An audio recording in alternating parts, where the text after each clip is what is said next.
I'm the task person. I'm really not in the relationships. I'm only in the time task. That's the deal. A multi-talent. Thank you. Hi, I'm so thrilled to see you. The room is packed, and the issues that we're going to talk about is so critical. I'm Ann Cramer, and as we always like to say, I have the best job in the world, and others of us in this room can debate with us, but as I say, we have the best job. And as IBM, I'm director of our Americas Corporate Citizenship and Corporate Shares. I'm thrilled to be now the chair of our advisory committee for TechBridge. And I'm going to, at least some of us feel like we are the birth mothers of TechBridge, because when so often, especially for us in the technology community, when every nonprofit needed technology or advice, project management, IT plans, and there was no way that we could begin to provide it for everybody, we kept finding ways to create that broader avenue for capacity building. And that capacity building, as well as providing support and services in the IT field to nonprofits, was so critical, so that nonprofits could better deliver on their promise because their back office and infrastructure was working so hummingly well. And so it's so important for us, especially in the IT and technology community, to have a partner like TechBridge that was on the delivery side and to bring at a reasonable cost excellent services. So I'm thrilled that you could be here today to hear one from TechBridge. And we say there's no better person. It's like when you're in school, there's no better person than the child. And for us, in this capacity, there's no better person than our client, right? To say who we are, what we do, and how fabulous it is.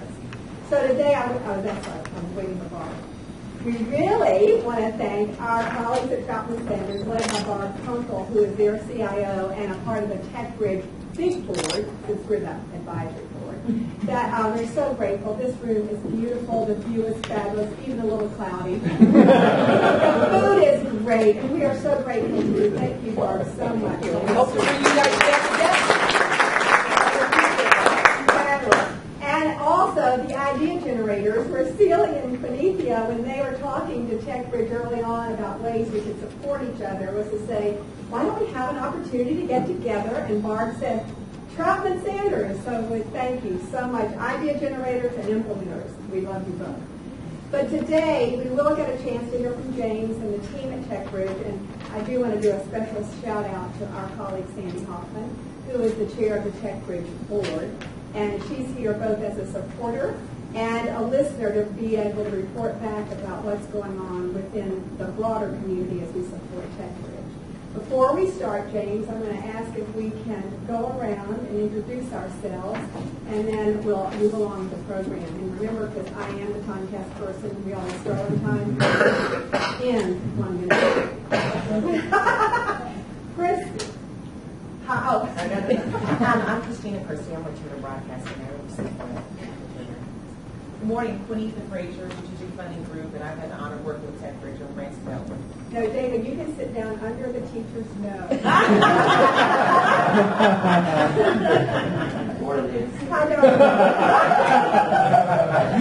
and I'm going to go to Barb and come back and come to David and then come to Heather. Okay. Barb Kunkel, Troutman Sanders. I'm their Chief Information Officer. David, could I get you a coffee? She was so worried about it. I'm Tamara Lopata, and I'm starting with TechBridge tomorrow as the marketing team. Okay. Thank you. And Mr. Whitehauer. David Whitehauer with the Dodge Foundation. Thank you. And thank you for coming. I'm Heather Pritchard with the Home Depot Foundation, and I manage all of our national partnerships as well as our Atlanta hometown giving. Mike Sweeney, Healthcare Georgia Foundation, CFO and Ad Hoc Technology. And wonderful contributor. Madeline Adams. I'm a founding board member of TechBridge and advisory board member for about 100 years now. I'm also with Kaiser Permanente. Frank Romeo, UPS Foundation. Alicia Phillip, Community Foundation for Greater Atlanta, and an advisory board member. I'm Eric Johnson with the Woodruff and Whitehead Foundation. Good morning, Sandy Hoffman, TechBridge Board of Directors Chair. I'm Steve Lennox. I'm one of the co-founders of TechBridge, and it's really great to see a lot of people here who we've talked to over the years, and to bring you all together in a more formal fashion to see the great work that you helped spring up. Now, let me go back bill for Carrie, so she can say hello. Carrie Bates with TechBridge, and I think you've all received several emails from me. It's so fun to work with this team. This is all- Bill Bowling, I work at the Atlanta Community Food Bank. Gary Nelson, Healthcare Georgia Foundation. Jen Cole, I'm with Accenture. I'm the Southeast Marketing Manager for the firm, and I am proud to say we are a significant player with TechBridge from board to an employee to presenting sponsor of the ball and the TIA award. We love TechBridge. And we love you. Hi, I'm Jennifer Sanford, and I'm on the development team at TechBridge. Good morning. My name is Yvonne Whitaker, and I'm with the NCR Foundation. Evan Smith, I'm a Community Development Advisor for Stigma Communities. Amy Macklin, I'm working in the development function at Eastlake Foundation. Jen Daniels, I'm Special Project Manager for Purpose-Built Communities in the Eastlake Foundation. I'm also on the board of House Proud, so we'll be seeing you soon. Steve Goodman, Bank of America. I'm apparently the reason that you guys are here. So my apologies. Tough to follow that one. Yeah. I'm Rick Aronson, Chief Operating Officer at Jewish Family and Career Services in the Bed and Self Dental Clinic, and also TechBridge Cluster. I'm Lori Sabella. I'm the Controller at North Fulton Community Charities, and I also have responsibility for technology. Excellent. And James Franklin, CEO of TechBridge, which I think is a good transition. I think that is Perfect. Planned that well. So first off, what a great group. Thank you all for being here. I truly appreciate your support for TechBridge, and I appreciate your support for technology in the nonprofit arena, because you being here is a sign that you're interested and you think technology does have a role to play in making nonprofits better. And when I was thinking about what to say this morning from an introductory standpoint, I was reading the magazine yesterday and had a quote from Steve Jobs. I don't remember who he said it to. Any of you who read the book, you probably will let me know. But he said, do you want to sell sugar-flavored water for the rest of your life, or do you want a chance to change the world? Right? So who did he say that to? Scully. Mr. Scully. Okay, there you John go. Scully from Pepsi. Yes. Okay. Yes. So obviously I haven't read the book, but I like the quote. I like the quote a lot. And the reason I liked it is that's kind of what we're missing from technology in the nonprofit. You know, people think about nonprofit's mission being feed the hungry, education, and shelter, but they don't think about how education can actually be a part of that to change the world. And there was a nonprofit I met not too long ago. I love this nonprofit. And they said, we're going to solve the orphanage crisis worldwide in 10 years. I was blown away. I said, wow, how are you going to do that? And they said, it's easy. Right now, only 1% of adoptions actually finish. And so all I have to do is get that number to 10%, and I've solved the orphanage crisis. I'm like, that's amazing. How are you going to do that? And she goes, we're going to use technology. Right? I'm going to have an educational platform that I've developed with local churches, and I'm going to put it online. I'm going to start in the U.S., and I'm going to roll it out worldwide. Will you help me? Yeah. Where's my checkbook? I'll give you whatever you want. Because I was so compelled with what their mission was. And I think that's been our challenge at times. I don't think we've done a good job communicating with the community that technology really makes a difference in the impact that a nonprofit can make. And there's two types of impacts. One is just get your job done, right? How do you maintain the status quo? And the first two questions you're going to see today are really about just perseverance of your operations. It's about mitigating the risk. You know, old equipment, you spend all your time trying to fix free donated equipment, you're not doing your mission. And then the other two are really about how do you do more? You know, how do you scale? And in any normal business, if you're sitting down and you've got a strategic plan, then technology is going to be a part of it on what technology, what tools do I need in order to make this mission, this action plan executable. And that's what these are about. When you're trying to figure out how your operations work and where your growth is going to come from, do you have the right tools in place from a technology standpoint in order to make those goals actionable? So before we move on any further, I'm going to ask a few quick questions. Does that sound like what I should be talking about today? Does that sound like what you want to learn about, or is there anything that you would like to add? Yes. Great. That's great.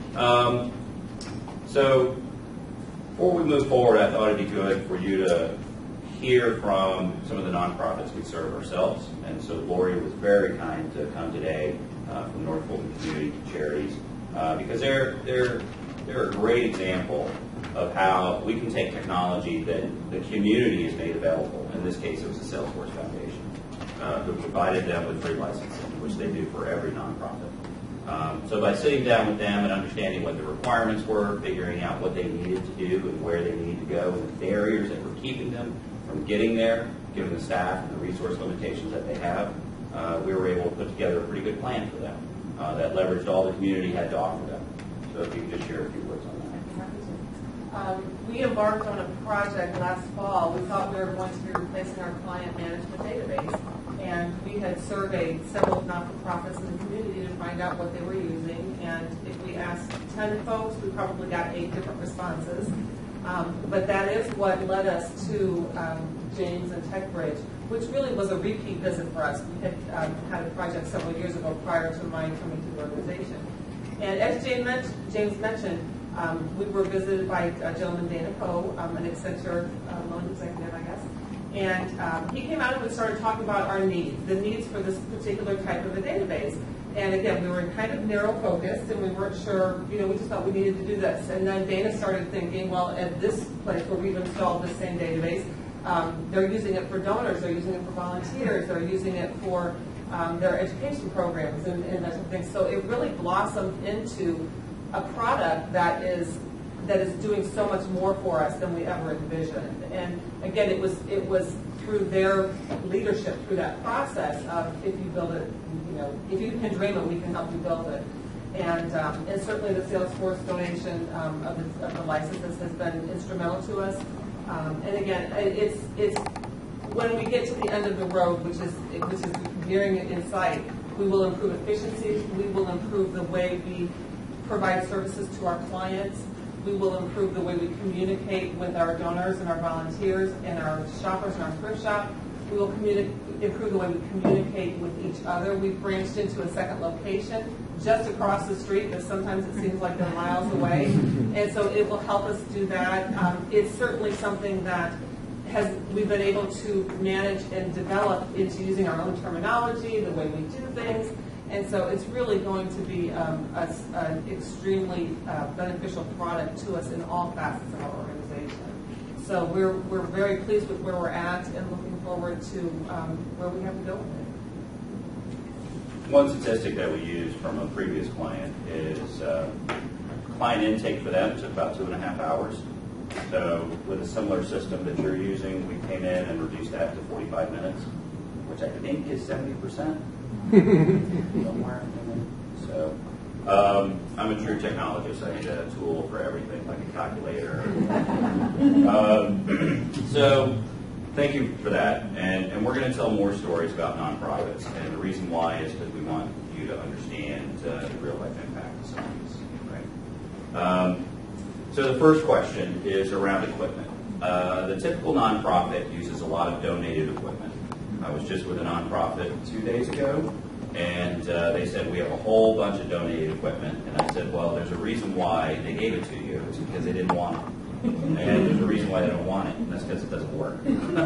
But that's typical. When I started at TechBridge, that was typical. First day that I walked on the job, I said, give me a TechBridge approved standardized laptop. And they said, we don't have any TechBridge approved standardized laptops. And I said, well, what are you talking about? You have to. And they're like, well, we don't. We're like the nonprofits we serve. People give us free stuff, and that's what we use. Right? So it's typical. It seems like the right thing to do. Right? And then I remember there was a very nice guy there. He was a contractor that was helping us out, and he said, my church didn't want this laptop anymore. And so I took it and I brought it in so TechBridge could use it. And that became my laptop, and it blue screen every 1 or 2 days. Right? And I was okay with that because at that time, I really wanted to experience what it was like to be a typical nonprofit. Pretty soon, I didn't want to be a typical nonprofit. I wanted to do equipment, I wanted to stay organization, and that's what we have now. So I went to this nonprofit, and they were in the exact same situation. She goes, we got a ton of equipment. We spend more time either trying to find a volunteer who will swap out keyboards and harvest all the old stuff from the pile of dead equipment. And she goes, and it used to be fine, but now we actually spend more time trying to get this stuff running than we actually do on our jobs. And that's typical, right? So the answer for that is we do have relationships with Dell and other organizations where we're trying to get the very best pricing. Think of us as collective bargaining for the nonprofit community. And obviously, you know, the more that we can talk about from a buying power standpoint, the lower the price may be. But Dell's been a really great sponsor. I'm not plugging anybody's equipment. It's just the fact that Dell has been very, very supportive of us. So we really appreciate everything that they're doing. They manage us as an enterprise account, even though we are a small nonprofit. Right? We are not Coca-Cola. To be managed by the same group is pretty wonderful. And the other thing is we've done pretty well working with refurbishers. So a lot of people, a lot of nonprofits I talk to insist upon new equipment, but it's kind of out of whack, right? So you're using someone's hand-me-down from 6 years ago that doesn't work, and you won't consider anything else unless you get a brand new laptop that, you know, has great specs. You know, there is a middle road, and the middle road is getting good specifications and refurbished equipment, but make sure you get a warranty on it, a 3-year warranty. So that's the kind of advice we give people, and if you can get new, that's great, but it's figuring out what their resources are. And the other thing I would mention is what happens sometimes is people do a great job and they get a huge donation of equipment. One nonprofit got $1 million in laptops. They were going to hand them out to the community, to girls in the community. Great mission, great idea, I love it. So they called us, and they said, great news, we got $1 million in laptops. And I was like, fantastic. And they said, now come over here and set them all up and then support them. And I was like, I can't do that, or at least not for free, because then I could do that, and then I can't serve anybody else, and then I can't make payroll, and you know, lots of bad things happen. And I said, but here's the lowest that we can do it for. And they said, well, we didn't ask for that, and we don't have that. And I said, well, why didn't you call us before you made the ask? Right? So they may not, but they will ask you. And when they ask you, you need to say, did you think about sustainability? Is this equipment going to be supported? Is this equipment going to be set up? And do you have the resource to do that? And if not, how are you going to get it done? That was a real problem. And it meant it impacted their mission because laptops didn't go out. Now, we worked with them, and we helped them go raise the money to go do it. But it delayed what they were trying to do. Any questions on equipment? Yeah. We've walked that walk as well. We have a thrift shop and an organization, so early on, in my tenure at least, our equipment came in through the thrift shop, which is even almost a substandard donation. It's just somebody who wants to take a tax write-off for this big piece of equipment. So several years ago, we did have an organization who granted us some money and allowed us to shop in their employee catalog to get employee pricing on new equipment. And granted, it wasn't the newest technology, but it was new out of the box, and you knew where it had not been. So it was probably one of the most significant technological changes for us, is to move from that donated money, good money for bad, trying to maintain stuff, to really having reliable, dependable. We used it to buy 11 desktops and 7 laptops. And so we did have the scalability where most of us were working with the same computer, and that was truly beneficial. And so, I remember my corporate days when every 3 years I would get that email that said you're slated for a computer replacement, and I'm like, this is fine. And so it was really a remarkable thing. So we have moved from that to actually having some grantors who will grant fund us capital type projects. And they vary from helping us maintain parking lots to building additions to computers to software databases, and those things are truly are life changing for us. You remind me of something. As far as budgeting goes, we usually recommend to do your best to budget for a 4-year cycle on your equipment. So every 4 years, every year, replace 25% of your equipment, at least from a budgeting standpoint. It's hard to do in some cases, but we do think that's your goal to work towards. And James, yes. Do you have certain minimums that you would recommend for the nonprofits if they're acquiring new machines or gently used machines at this point in time? Is that something that can be disseminated if you do have it? It really depends on the role. Right. So, for example, there was a very nice gentleman in the outer areas of Atlanta with a great nonprofit. And I started interviewing him so I could get the specs that he needed. And I said, so do you work on a lot of things at once? And he goes, what do you mean? And I said, well, do you have lots of windows open at the same time? And he's like, oh, I would never do that.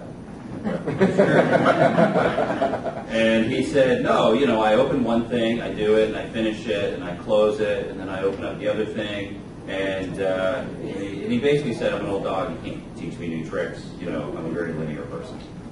I said, okay, 520 meg should be 512 meg should be good. So it runs the game. It really does. So he likes using window, not yeah. But we are working with Dell. Here's an example.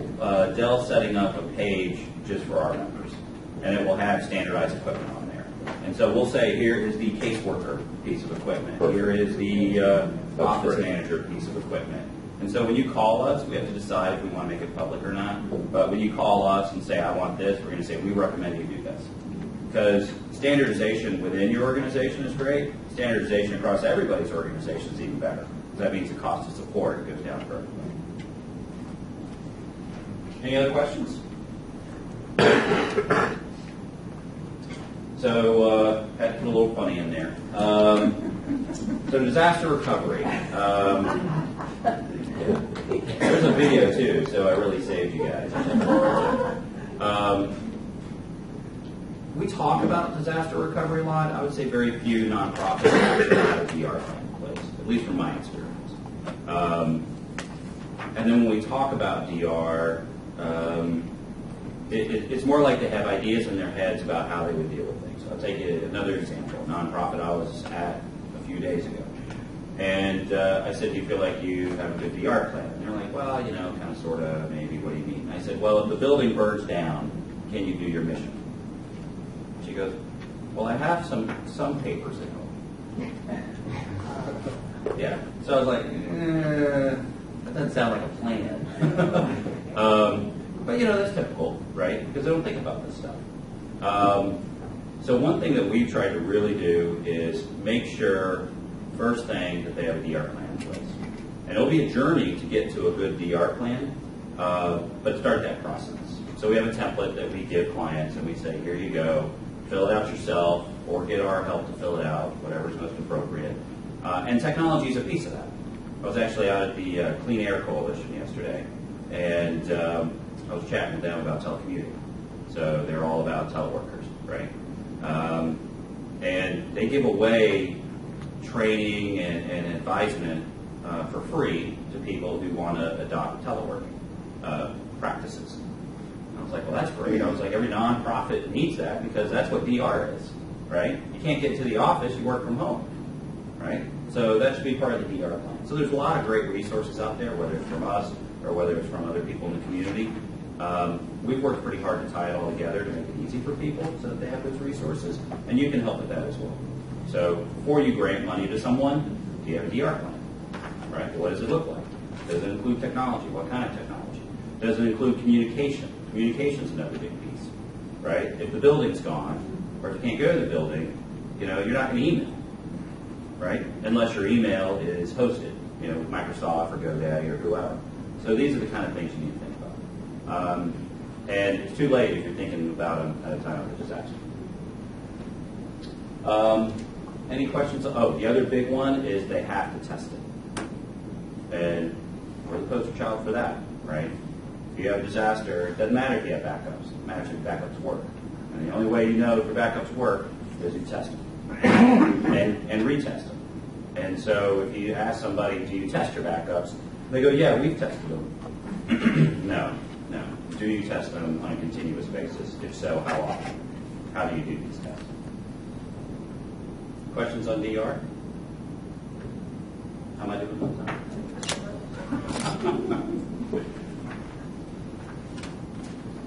So the past two have been really about stability. You know, I've got a plan that allows me to continue with my mission. I've got equipment that's going to allow me to spend most of my time on my mission. The next three are more about where are we going and how are you going to do more with less. So regarding technology planning, in my experience here in Atlanta with the nonprofits I serve, there's not a ton of IT planning going on. I've seen some really amazing strategic plans. I haven't seen a whole lot where they say, here's what I need from technology to make that happen. And then N10, I happened to run across this, and here's their statistics that kind of validated what I was seeing. Most nonprofits don't really include IT when they're doing their planning exercises, and even fewer try to figure out if they're getting a good deal or not. Right? So, and there's two aspects to this. One is, I don't need to plan for IT because I'm going to take whatever people give me. And I fell in that trap. For you that don't know, I was chairman of the board for TechBridge up until last August. And last August, I said, I want to make this my day job. And came in, you know, with eyes wide open and, you know, a beating heart. And not that it's not beating anymore. And the point being, I think I was a little naive about some things. And one of them was, you know, I was your classic nonprofit idealist. You said, you know, people are going to give me stuff and they're going to help me and it's going to be fantastic. And I certainly don't want anyone to feel bad about giving me something. I mean, if you give me something, how do I say I want your stuff? Right? I didn't know how to have that conversation. So someone gave me a free ticketing system. And they said, this is great. And then all of a sudden it wasn't that good. You know, it didn't meet our needs. At least for us, it wasn't that good. And then they said, and here's a whole bunch of changes, and here's a bill for $8,000. And all of a sudden free became, you know, a problem, a real problem. So I learned a lesson pretty quickly that, you know, everything has a cost. And sometimes the free stuff costs more than the stuff you could have bought that really meet your needs. That's what this is all about. All right. If I had done an ROI assessment on free, I would have said, oh, this will put me out of business. So what we did instead is we bought a tool called AutoTask and LabTech. We bought two tools and implemented. And it turned out with paying, we negotiated a nonprofit discount. You know, it wasn't that expensive a tool, but, you know, you feel like you have to, right? So got the price down. With implementation and the cost of that product, it actually cost less than the inferior tools we were using before we went to the right tools, right? So we had to gather requirements, completely agnostic to the technology, right? What do we need? Interviewed all of our work groups, documented our work streams, analyzed what's available in the market, made good business decisions, calculating ROI, made the decision, right? We made the right one. But it was two wrong ones before we got there. The first one wrong one being we were using the very cheapest tools when I got there that weren't right tools. And then the second one was on my watch accepting something that was free. We could talk a lot about planning for IT. What we try to do here to address this need in the market is assessments. We were just chatting about one nonprofit recently. And I went in and they said, here's our IT environment, it's a mess, what do you recommend? And I told them, here's all of the stuff that we could do for you. And she literally said, the quote was, you're making my head explode. and I apologized. And I said, well, I'll tell you what, let's just come in, we'll do an assessment for you, and we'll lay out a very high level plan, right? At least next steps. Right, and it will cover your nonprofit application needs, which you're having problems with. It will cover your stability needs, which you're having problems with. So I think that's our direction that we're heading towards to help people with this. You know, rather than going in and educating them, if you will, go in and just say, here's the next step. You know, can it up, make it easy. Here's an assessment, and then once we put something in front of you, then we can sit down and really talk about it and take the next step in this journey. Questions? Yeah. I was just going to say, and I do think that's a great thing from a nonprofit perspective, because there's so many of us, especially with where the economy has come over the last 5 years, that our resources are stretched thin, and it's not like we can't come up with some of these ideas, but to actually have the resources available, the manpower resources to devote to doing them. I was speaking, I think, with someone this morning, and I said, it's almost like you're afraid to come up with a good idea, because then you got to implement the good idea, and from a technology perspective, you hate to, like Jim said, you hate to turn down something that's free, but you also, what my experience has been, and this is my nonprofit world, it's more therapies that said, but it's like, you don't want to have technology sitting on the shelf. So you don't want to go out and accept something or purchase something or get grant funded something that you're not ready to hit the ground with and go with. So the whole planning thing, I think, is so important, because the inefficiencies, and then your grantors looking at you like, where is this? Well, what's the status of this project? And so to have a resource like TechBridge available to help you with that process and to help you implement that process, drag you kicking and screaming through it if need be, I think is really a benefit to us, because we just, we don't have the need for a full-time technology person. I can switch out computers and I can, swap out houses and that kind of thing, but to do some of this big stuff is where, we're grateful for the help. She's talking about our requirements gathering sessions. Yeah. And someone said, oh, what's that like? And I'm like, oh, it's awful. Yeah, everybody hates it. You get a flow chart taped to the executive director's door, and we're all sitting there like this. And somebody said, if I would have been involved, this other employee said, had I been involved in that, and I'm like, we would still be standing there like this, so yeah. And it's just a lot of time, a lot of attention to detail. But well worth it. Well worth it. Because it causes you to rethink not only, again, replacing this client management database, but where you're at and where your mission is and where your focus is and your growth is, and doing things the way you knew we needed to do it. I actually have, sorry. Oh, I was going to say, don't feel too bad. I've worked with $700 million companies in my past that are in the same position. So, I actually have two questions, but neither of them are for you. They're actually for the people sitting around the table, which is, I'm curious how many of you all who are grant-making organizations have actually had grantees or potential grantees come to you looking for technology support over the past 12 months. So I actually would love to have a raise of hands. So really only, it looks like 4. And then how many have had any kind of technology plan in place? Do they have a plan? Do they have a plan? Ours is they want a plan. They want a plan. So they haven't. They don't have this. Okay, that's actually good to know. And it's also interesting. I'm actually surprised at how few hands went up when people were looking for technology. Just to respond to you, Steve, from the agency or organizational perspective, we happen to have a plan. But I think what this is doing is changing the conversation between funders and organizations. I think in the past, my agency would have been afraid to approach some of the organizations around this table looking for what might be considered infrastructure or overhead. These don't directly relate to outcomes, but now we have to explain that without these tools, we're handicapped in achieving our outcomes. I think it's only been in the last few years that foundations, nobody here at this table, of course, but other foundations are open to having that discussion, that this is a condition precedent to helping you achieve your goals and report on your successes.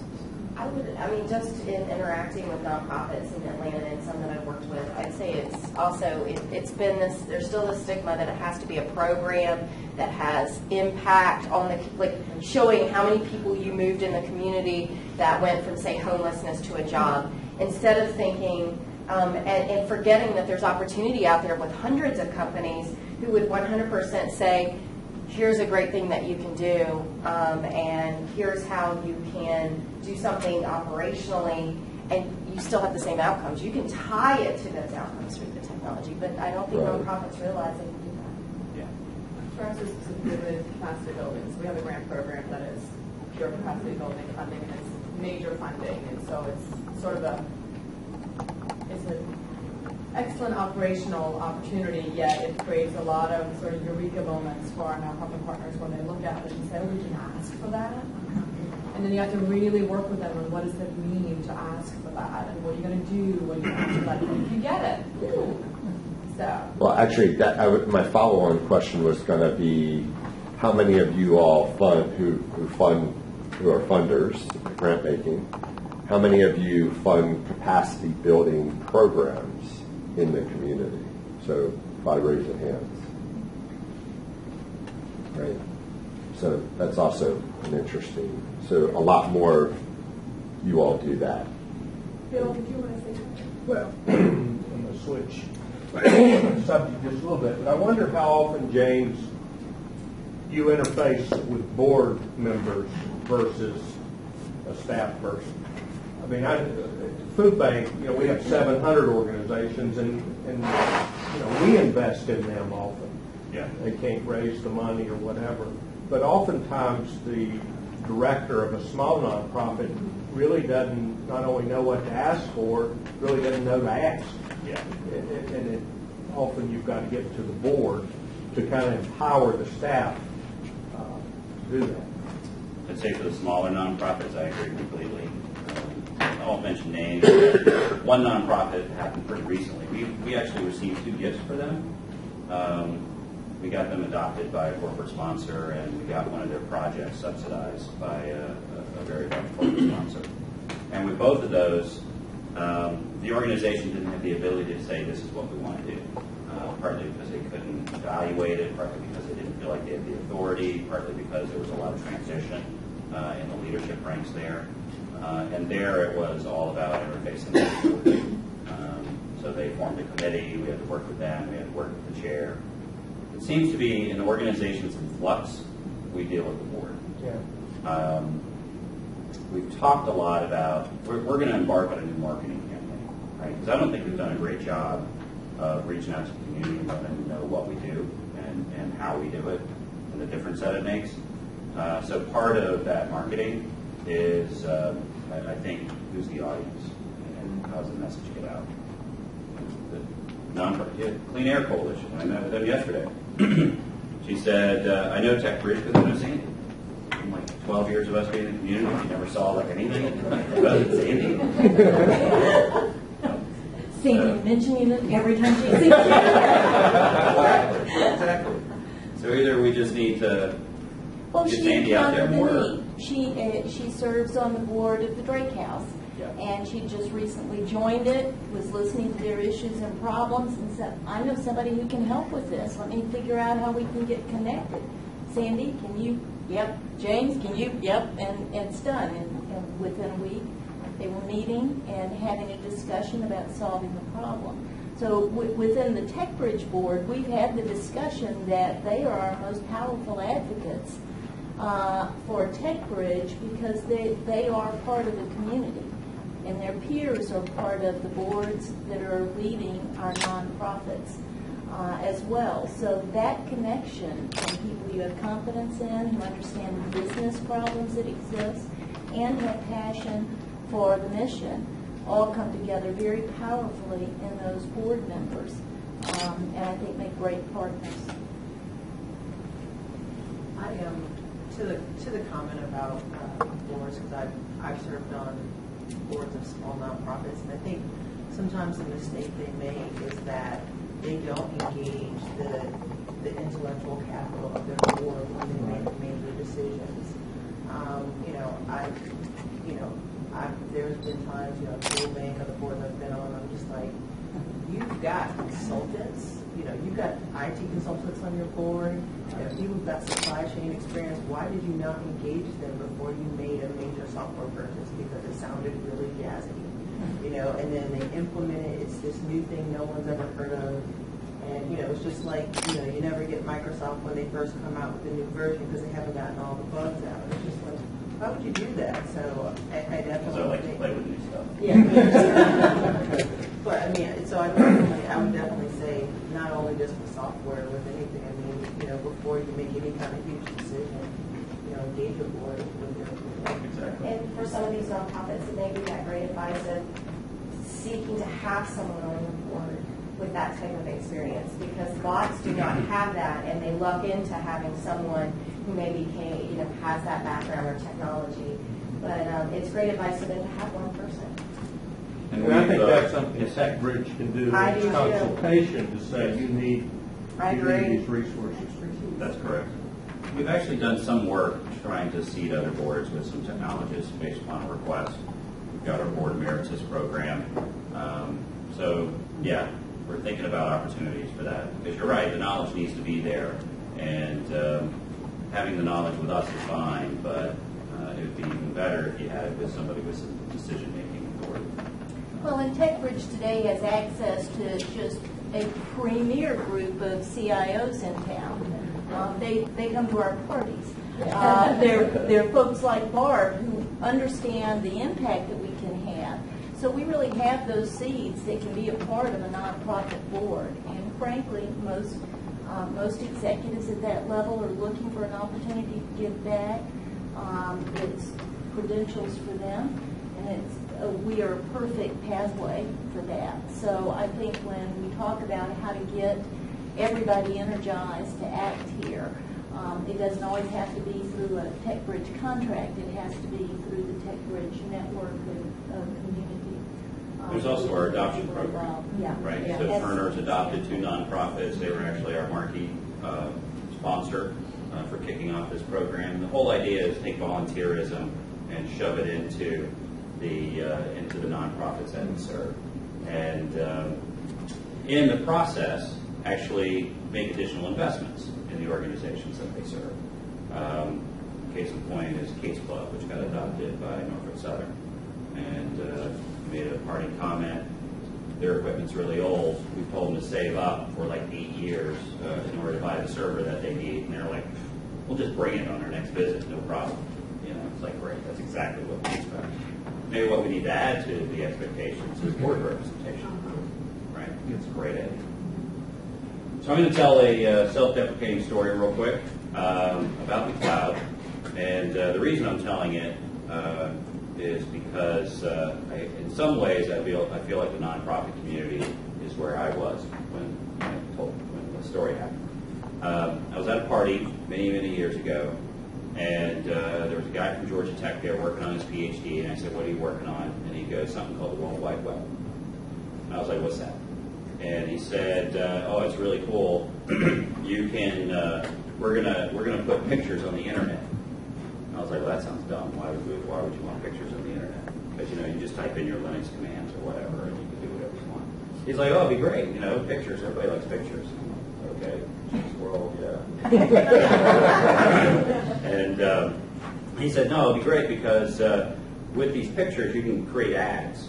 So let's say you want to buy a rug. Rather than going down and buying a rug from the guy down here who's marking it up 300%, you can buy a rug from someone in Afghanistan, from the person who made it." I'm like, "So everybody's going to have their own page?" It's like, "Yeah, so millions of pages." "Yeah."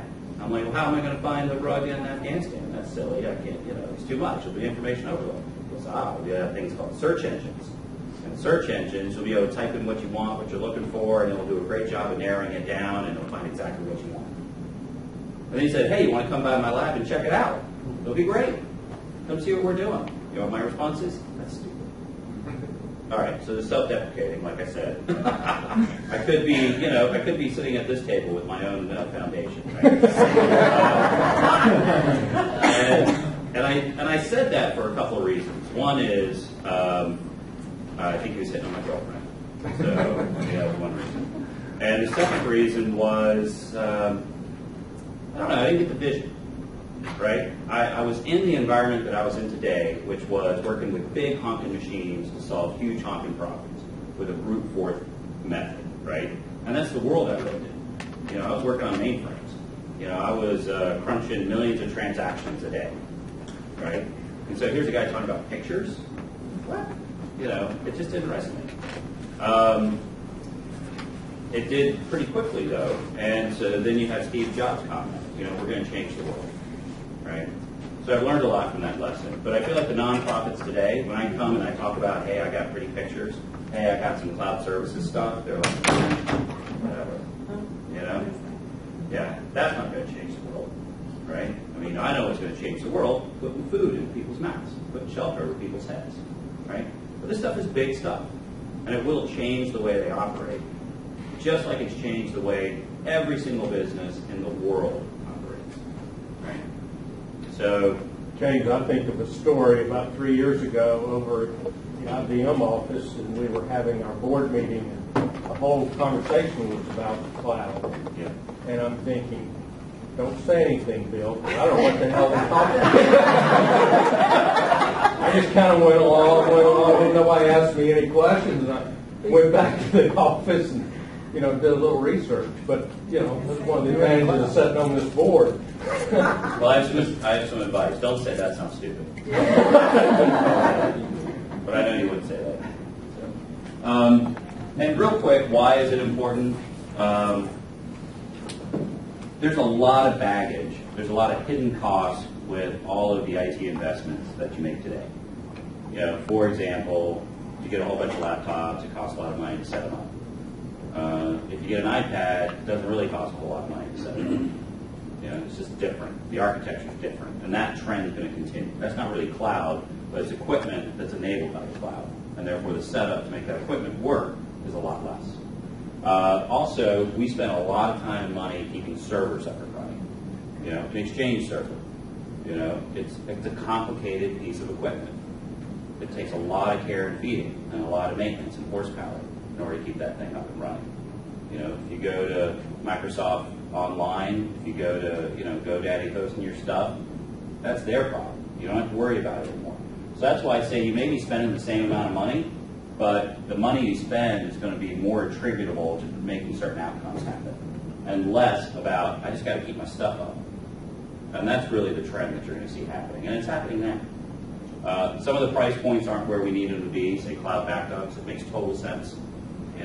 What happens if your building burns down? Nothing. I go home, I get my browser open, I pull down whatever I want because I got backups in the cloud. Well, it's still kind of expensive. So we're doing a lot, working with Dell and Cisco and others on how do we create it so that there's a nonprofit offering that works for all nonprofits. More work to do there, but it's going to happen. And pretty soon, everything will be done this way. I can just interject things. It was funny, we were at a management meeting and talking about our new database, and the development director said, well, one thing I really, really love about the new database is I can go home at night and log on and do more work. And I'm thinking, that wasn't my intent, so you could work more, But he's right. The ability to work from home, when we had those 4 ice days a couple of years ago, and it was just every day, we're all sitting there going, we can't get to work. And so this would have been the perfect solution. So we're newbies when it comes to the cloud. We've been in the cloud for 5 months or whatever. So we're learning, and I was like, Dell, what are you talking about? But it's so far it's a good place to be. Yeah. And stuff still happens, right? But it happens less, and when it does happen, what you need to do to get it back up and running is nothing, right? Somebody else's problem. I actually was at the CDC when they had the National Center for Public Health Informatics, which they built up and got rid of. But one of the key points was, post-Katrina, people's health records were underwater. Yeah. So when you don't have kind of comprehensive, basically cloud for health information, people, things like death certificates and stuff like that are managed on a state level. So if someone from New Orleans, crosses state lines and passes away in Alabama, there's really nothing for that because all the health records are underwater. Just so even just from a disaster recovery, the disaster recovery perspective, even national disasters and things like that you can't. If you've got a server that's now underwater, you've lost all that information. I worked on the COOP plan for the Department of Labor Continuity of Operations when I ran part of the federal government practice at HP. And while I was working with them, I guess it was after, this is the story that they used. During Katrina, there was a major case against a major corporation around pension fraud. really big deal. Katrina hits, the document they need, well, there's only one version of the document, it's on a person's desk in the building, they drop in Navy SEALs from a Coast Guard helicopter to swim in there and grab these documents. So, yeah. So yes, this solves a lot of problems. Yes, I got it. And the beauty of this too is that how much software is going to be available more and more for everyone to access at a cheaper rate because you're going to be able to provide it as a service. Yeah, what makes all of this work is scale, economies of scale. And so that's what we need to do. And we're doing that not just through our own efforts, we're doing it through the collective power of our sponsors, like a Dell, right? Like a Cisco, like many others. Jim, such as I was a shameless TechBridge plug, when I was at Eastlake Foundation, we literally had a fire. And before that, we had TechBridge come in and do an assessment, and we did our backup.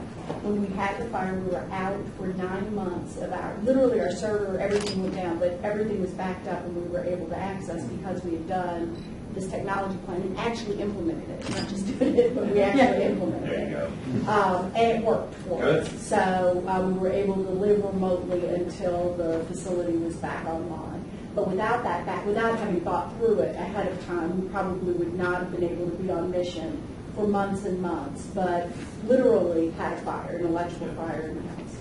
Well, I'm glad everybody's okay. I'm glad your organization's okay now. Last thing is about outcomes. So if you've got all of the bases covered, if you got your plan, then it becomes, how do I use all this to get more out of my mission? And technology can do that. It's going to be different for every single nonprofit. It depends what your mission is, it depends what your challenges are, it depends what your resources are. But have you thought about that, right? Have you thought about what is your mission critical data? Are you entering the same data in multiple places? Are you having a hard time getting access to the data? Because if you really understand your data, and if you can understand what the data is telling you, then like any business, you can figure out how to execute that, right? And that's what all this is about. This is about the lot of work that we did with you. That's what it was all about. Yeah, we were operating all the things I described. We were using at least 5 different databases, if you want to call it Excel database, but to manage the different things. And we were actually contemplating hiring a part-time database administrator because things that we had already implemented we couldn't fully utilize because we didn't have the resources of somebody to figure out how to do some of the procedures.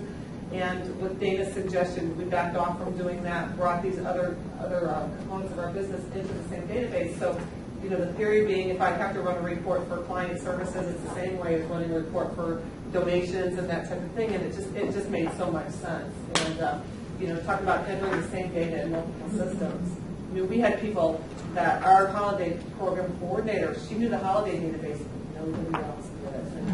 And, I'd say, I'll drive you home at night, just make sure you get back to work the next morning because we were it was critical for us to make this. Can I make a quick comment on the previous slide? Sure. The first 2 bullets seem to me to be a little bit, the bar's set too low for me. I would argue that it's one thing to have capacity to achieve compliance. It's another to engage in quality improvement. And I think the technology requirements, the capacity to do that is what I would be looking for in a nonprofit, not just simply compliance. Yeah. Beyond compliance. Yeah. Yeah. That's a good point. And if you have the tools in place and the proper procedures in place so that you're not spending all your time with the proverbial Post-it notes, then you can focus on constant improvement, right? Because that's a well-functioning organization. I want to be respectful of your time. So a couple wrap-up comments. We've talked about assessments. We think assessments is the tip of the arrow for most of the nonprofits we're serving, right? So that's why we put a lot of effort in packaging up that assessment. We're actually even going to put something on TechSoup. A lot of work to get it there, but it's going to be fill out a questionnaire. We'll spend just a couple hours taking a look at it. $99 for that. That's something for TechSoup, to get the word out. Here in the Metro Atlanta area, what we'll do is we'll come on site and we'll invest some time chatting with you. It probably costs us north of $1,000 to do an assessment. We're probably going to do them, like the $600, that type stuff. because we do want to subsidize assessments because we think it is the most important area for helping nonprofits. As far as how much subsidy, we're still working on that, but we think about half our cost. And we're here to help. So we're relying on you to tell us the kind of help that the community needs from us. We've told you what we think. We need you to circle back around and tell us what you think. Because, you know, your thoughts are important, right? We should be directing ourselves towards the areas that you believe are making an impact. Questions? Comments? You didn't use the word leverage, I want. Is that good or bad? I would suggest you use it more. Oh, okay. Foundations in the room want to know, you know, what's the return on investment and how are you leveraging resources. And I think that's the best case you can make. Yeah. Well, it's the point of, and maybe I take it for granted a little bit, but we're a shared service. And the more people that use a shared service, the more people invest in a shared service, then the lower the price point goes for everybody and the quality goes up, right? So that's leverage, right? And a perfect example with you, Lori, is we didn't build the solution for Lori. The 15 nonprofits that preceded Lori built the solution for Lori. And we just came in and grabbed her specific requirements and did the last 10 to 20%. And that's why we were able to do a project for you for a few $1,000s. If you'd gone to the market to try to get that, it would have been 6 figures. Perfect ending. And first, I just think we're so blessed to have James, and I hope all of you recognize the fact that he brings not only this extraordinary passion, but a deep understanding and commitment to the community, and not only to, what I love, James, in hearing you, is that the intent is understanding the need of the nonprofit, how they can better deliver on the mission, and then where can TechBridge play in that. And it's not always TechBridge doing the work, but TechBridge being part of the solution. So to me, I'm so grateful for you. Thank you very much. So I also thank you. To me, I know so many of you in this room, if not all of you, very, very well.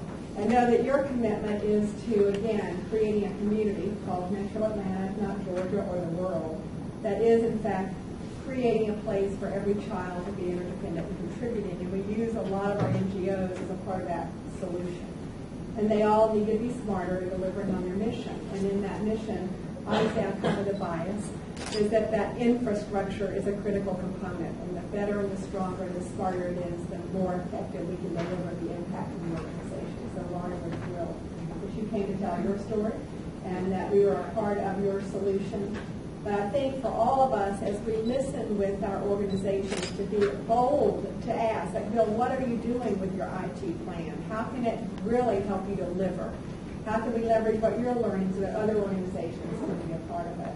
And we hope that Carrie, in talking with each of you on a follow-up, can begin to hear how together collectively we can work with TechBridge and other organizations so that we can all be more effective in delivering on our mission. So thank you, thank you, thank you for being here. Sandy, I think you've got some food for thought to take back to your board and to know that you have a room full of folks who are eager to be a part of the TechBridge solution. It matters so much that you would take time out to be here this morning. We can't be effective without the support of the whole community, and we know we can make a difference in that community like so many of the people that you serve and work with. So the opportunity to do that was worth me getting up at 4:30 up in Alpharetta and making it down. So you're coming through the traffic, right? That's it. No matter how far you had to come, the distance we have to travel together is still a journey. And so thanks for being with us on it. So thank you, and to you, I love that we were here. Thank you so much. This is fabulous. Thank you for dropping Sandra. Enjoy a second cup of coffee. We're here to talk, but also respect your time if you need to leave. Thank you all so very much. Carry on.